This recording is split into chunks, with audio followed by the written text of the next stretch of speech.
Para mim, a matemática sempre foi a melhor forma de enxergar o mundo. Eu sempre vi matemática em tudo, mas só ver não era suficiente. Eu precisava convencer meus alunos que não paravam de me perguntar para que serve a matemática.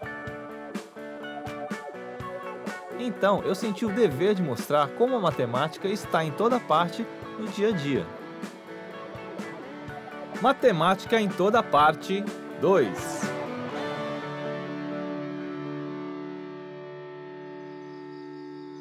O zoológico é um lugar fantástico para quem gosta dos animais, porque ali a gente encontra uma verdadeira coleção da biodiversidade cheia de riquezas e curiosidades.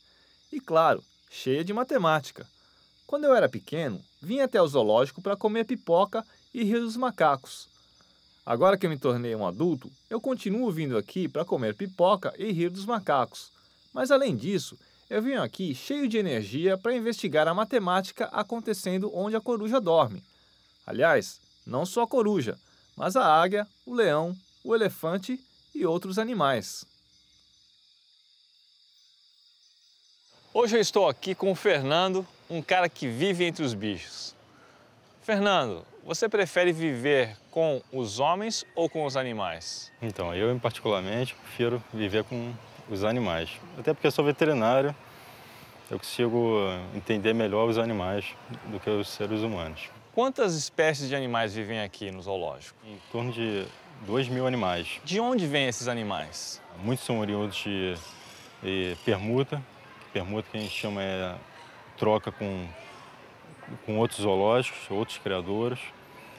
Outros são vindos de apreensões, outros de resgate de fauna. E alguns também são oriundos de circo. Em matemática, quando a gente se vê diante de um problema com números e fatores muito grandes, a melhor coisa a fazer é reduzir tudo ao mínimo possível para facilitar as contas. Isso acontece na contagem da população de uma determinada espécie. Por exemplo, para se estimar o tamanho da população de antas de uma determinada região, o pesquisador pode utilizar a contagem por amostragem, ao invés de sair contando anta por aí. Em primeiro lugar, o pesquisador precisa marcar algumas antas dentro da população que está observando. Depois, ele precisa esperar que esse grupo marcado se misture de novo à população local. Após esse período, o pesquisador precisa capturar mais algumas antas, talvez algumas delas já estejam marcadas, e isso significa que elas estão sendo recapturadas. Repetindo esse processo algumas vezes e coletando os dados, o pesquisador já pode estimar a população. Basta multiplicar o número de indivíduos de cada captura e dividir o resultado pelo número de indivíduos capturados. Como em toda estimativa, existe um grau de incerteza. O pesquisador deve levar em conta essa margem de erro para chegar a uma estimativa bastante confiável. O uso da contagem por amostragem auxilia o monitoramento das espécies ameaçadas de extinção. Muitas vezes, animais ameaçados de extinção são levados para os zoológicos para se reproduzirem em cativeiro e ainda promoverem a conscientização da população para o problema da extinção. Como a gente sabe, evitar a extinção de espécies é um dos maiores desafios dos cientistas que estudam a vida no planeta.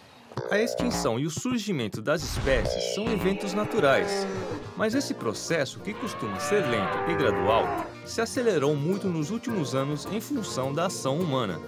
Para monitorar as ameaças de extinção das espécies, foram criadas categorias de risco com parâmetros específicos baseados em princípios de contagem. Para que uma espécie se enquadre na categoria denominada em perigo, que é uma das mais graves, por exemplo, basta que essa espécie satisfaça a um dos 5 critérios estabelecidos pela comunidade científica. O primeiro critério é o da redução no tamanho da população. Este critério é avaliado a partir de índices que variam de acordo com o tempo que os cientistas investiram na observação das comunidades dessa espécie e as causas da redução de sua população. O segundo critério é a distribuição geográfica, quer dizer, de que forma os elementos dessa espécie se distribuem pelo território analisado. O terceiro critério parte do número de indivíduos adultos dentro da população da espécie. Uma população adulta menor do que 2.500 indivíduos indica perigo à espécie. O quarto critério parte do número de indivíduos maduros dentro da população total. menos de 250 indivíduos maduros também indicam perigo. O último critério é a análise quantitativa da probabilidade de extinção. Se o resultado dessa análise mostrar uma probabilidade de extinção de pelo menos 20% dos indivíduos dentro de 20 anos ou 5 gerações, isso é considerado como sinal de perigo. Com o auxílio luxuoso da matemática na definição desses critérios e com os resultados de muitas observações, os cientistas podem monitorar o nível de ameaça de cada espécie, buscando encontrar soluções para reverter os casos mais críticos. Com o passar do tempo, os zoológicos, que eram um lugar de puro entretenimento, quase uma vitrine de animais vivos, passaram a ser centros de pesquisas e educação fundamentais para a proteção da biodiversidade no mundo todo. Só esse zoológico aqui tem mais de 2.000 animais recebendo todos os cuidados para que cada vez mais pessoas conheçam e ajudem a preservar a fauna. Agora, cá entre nós, esse povo daqui deve ter um trabalhão para organizar esse monte de bicho, não é não?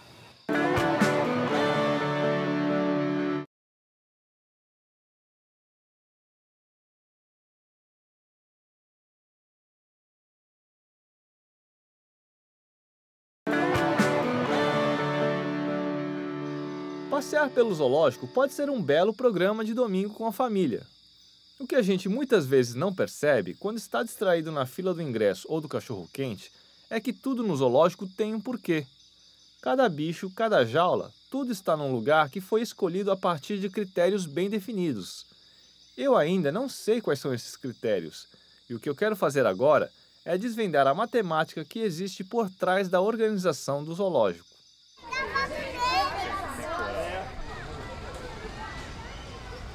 Eu estou aqui com o Rodrigo, um tipo de Tarzan da cidade grande. Rodrigo, é verdade que aqui no zoológico o bicho pega? O bicho pega. A gente tem que tomar cuidado porque a maioria dos animais aqui são selvagens, né? Então a gente tem que usar equipamento de segurança, enfim. Pega mesmo. E vem cá, você tem um animal preferido? Bom, eu trabalho com aves aqui, né? A minha preferida é a suindária, uma coruja branca. E antes de você trabalhar aqui, você já gostava da coruja? Sim, sempre gostei. Desde criança eu gosto muito de bicho. Ela sempre foi minha preferida. E como é que vocês dividem os animais? Bom, aqui a gente divide em 3 grupos, né? Mamíferos, aves e répteis e anfíbios. Apesar de serem 2 grupos, a gente uniu num grupo só. Existe alguma característica em comum nesses grupos que você citou? A gente pode citar uma interessante, né, entre aves e mamíferos, que é a termorregulação, é a capacidade, né, de termorregular, né? O que é isso? É manter a temperatura corporal. Se está frio, ele consegue se esquentar, né? E se está quente, ele consegue, de certa forma, manter a temperatura. No estudo dos milhões e milhões de formas de vida na Terra, os cientistas buscaram organizar a fauna em conjuntos e definir os critérios de classificação desses animais. Em matemática, o critério de demarcação ou pertencimento é a característica que relaciona os elementos dos conjuntos, ou seja, o critério é fundamental para que a definição de um conjunto seja correta. Dentro do conjunto dos seres vivos que tem mais de uma célula, os chamados pluricelulares, a gente pode adotar alguns critérios para criar subconjuntos. Por exemplo, os animais e os vegetais. Eles compõem diferentes subconjuntos dos conjuntos dos seres pluricelulares. Os animais são heterótrofos, quer dizer, eles precisam de fontes externas de alimentação, enquanto os vegetais são autótrofos, quer dizer, eles produzem seu próprio alimento através da fotossíntese. E os subconjuntos também podem ser divididos. Dentro do subconjunto dos animais, a gente pode estabelecer um critério de classificação, como, por exemplo, os animais que se alimentam do leite materno quando filhotes.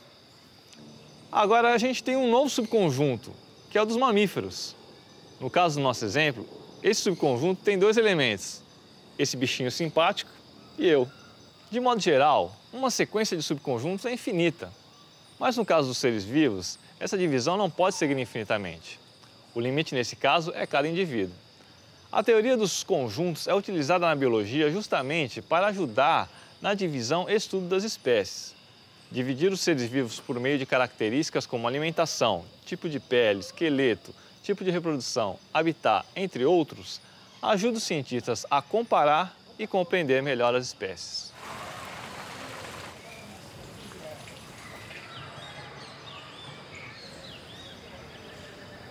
Quando a gente pensa nos bichos, a primeira impressão é que cada espécie pertence a apenas um conjunto. Dessa forma, um animal não poderia ser ao mesmo tempo ave e mamífero, ou seja, não existiriam elementos em comum entre os conjuntos de animais. Quando dois ou mais conjuntos não têm elementos em comum, eles são chamados de disjuntos. Caso contrário, a gente diz que eles possuem interseção. Mas tem uns bichos que são difíceis de classificar. O ornitorrinco, por exemplo, tem pelos, bicos e pés de pato, bota ovos, produz leite para alimentar os filhotes, nada debaixo d'água e tem veneno como as serpentes. Por causa dessas características únicas, se a gente fosse levar em consideração apenas a teoria dos conjuntos, ele poderia pertencer a vários conjuntos. Quando um mesmo elemento pertence a mais de um conjunto, esse elemento é a interseção entre os conjuntos. O ornitorrinco poderia ser uma interseção entre o conjunto dos mamíferos, das aves e dos répteis, por exemplo. A discussão sobre a classificação do ornitorrinco ainda rende muitas polêmicas entre os estudiosos dos animais. Eu não vou dar palpite nessa história. Para mim, que estou no zoológico, passeando e investigando a matemática dos bichos, basta saber que o ornitorrinco, além de render muito assunto, é uma figuraça.